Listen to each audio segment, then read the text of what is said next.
Hello and good afternoon from Hong Kong. My name is Michael Iannini, on assignment at the Hong Kong airport. I'm joined by Paul Smith from Future Directors.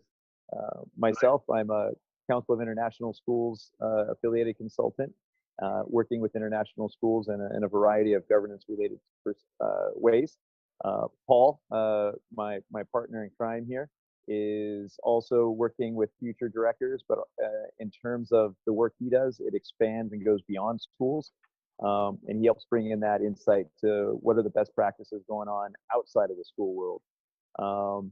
This is our newscast about current events and looking at those current events through the lens of the boardroom, and today we're talking about advisory panels.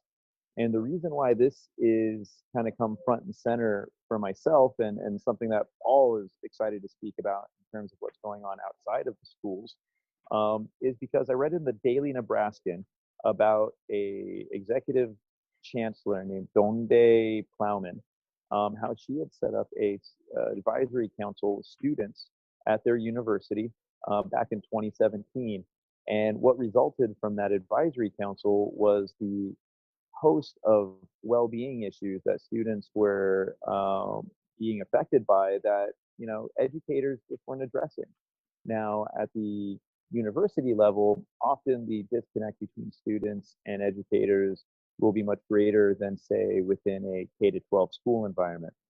But, the argument I'm going to make, Paul, why it's so important for the board to actually have some type of regular meeting or an advisory panel with with the students is because, let's look at the dynamic. I have yet to work with a school board that actually meets with students. Normally, what you might have is senior leadership teams. They might meet monthly or once a term with student representatives that have been elected by their peers. But generally, those types of meetings aren't about well-being. They're about other logistical matters and things that those kids are involved in. Anything having to do with student well-being is often done by counselors or middle leaders. And those middle leaders, those pastoral leaders, the disconnect between them and the board is huge.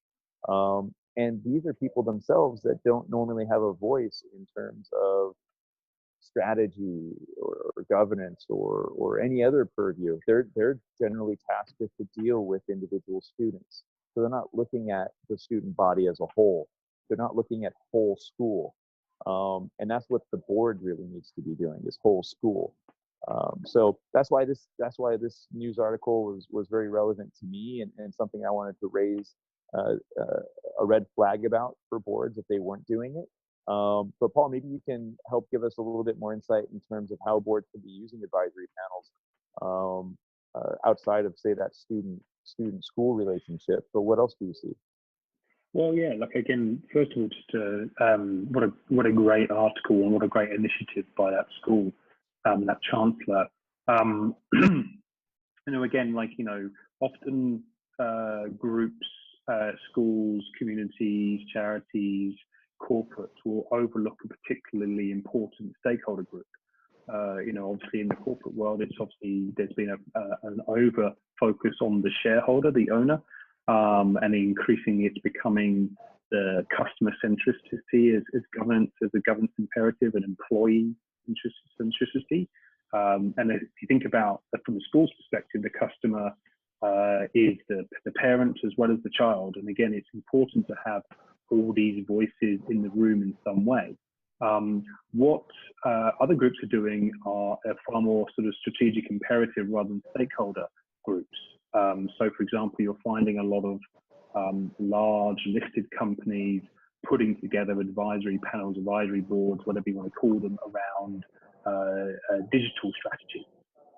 So, for example, a lot of the big banks who are being disrupted by the internet and small, agile, mobile players are putting together, and the impact of social media and the communications channels, they're putting together panels of experts. None of these are board directors.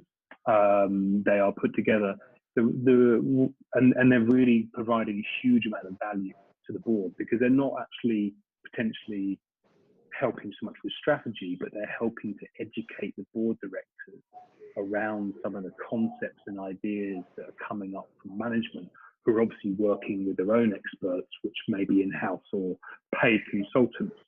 So if you think about the role of the board is to govern and oversee what's going on, I think long term, if they don't understand the viewpoint of a stakeholder group or the digital imperative, if it's like a digital landscape or whatever it happens to be, it could, a lot of groups, especially in the resource sector and energy sector, are putting climate change groups together. So again, content specific groups. The more they can understand what's going on, the better they can question and oversee what's going on in their own company, organization or school. So this initiative of having a student advisory group is fantastic. And it's the same reason why you have subcommittees. You're delegating responsibility, or you're delegating the thought process to a sub-panel of experts within the group. And again, what's happening with subcommittees is you're increasingly seeing boards recruit non-directors onto subcommittees as sort of third-party experts, again, non-directors, but it's also a great way of blooding new talent as well. Obviously, from a school's perspective, I think it's early days to have a student representative on the governing body themselves, but again, that happens at universities.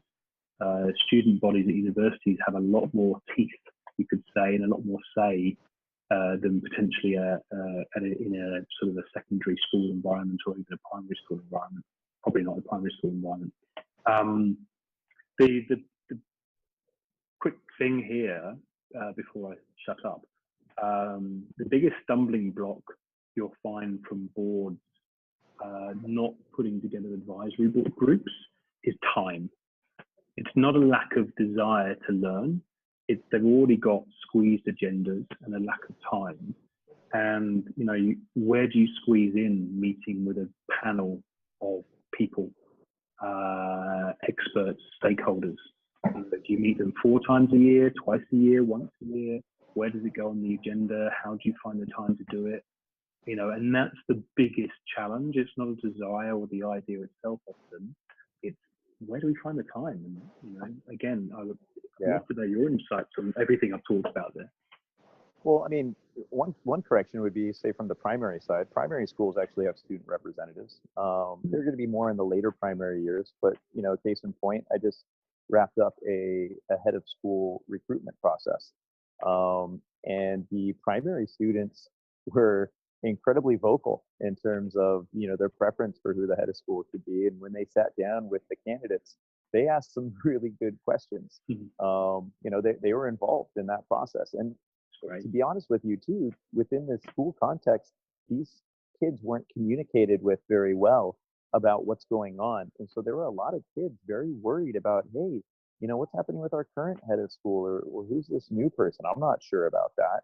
And these are kids as young as like 7 asking these questions. And they're the same questions and concerns that their parents are voicing and the teachers are voicing. So from one respect, when it comes to the advisory board, I would say it's critical that when the board is taking on huge strategic initiatives, that they make sure to get student feedback, or at a minimum, find students that can help be liaisons to the rest of the student body. So, explaining a situation that, hey, we're going to be undergoing a new head of school search. Our current head of school is, he wants to move on with his family, and explain the reasons why that they might be leaving. And, through that process, help them just get comfortable with the idea that, there's going to be some change that takes place, and you're going to be a part of that change. And this is what it looks like. Coming from the board, that's incredibly powerful. And that in itself is, maybe they meet with these students for an hour every 3 months. I don't think that's going to be particularly tough. And it doesn't have to be the whole board. It could be a subcommittee. It could be the staffing committee meeting with those board members. Or those students. Advisory panels as well. Schools rely a lot on consultants, but they're getting information directly from one person. The advisory panel is a group of different stakeholders bringing in different perceptions. They could be even competitors for all we know. But nonetheless, you're getting the best information from these people. And we're doing it around a topic that's meant to be transformative. So they have a stake in being a part of that conversation as well, because it's part of their own development as far as these advisors are concerned. They get a greater insight into what, the school's challenges are, the questions that they're asking, and they can look for answers that could actually scale beyond that school. So there's a win-win there when you position it correctly. Another issue that you kind of touched upon in terms of the advisory panels when we're looking at from the corporate perspective was, I look at, you're bringing in these panels to build knowledge. And that's an incredibly important objective that we need to think about, because boards are generally restricted to their management in terms of information. Hey, can you get me the latest Education Bureau policies or procedures? Or hey, how does our school affected by that policy or procedure?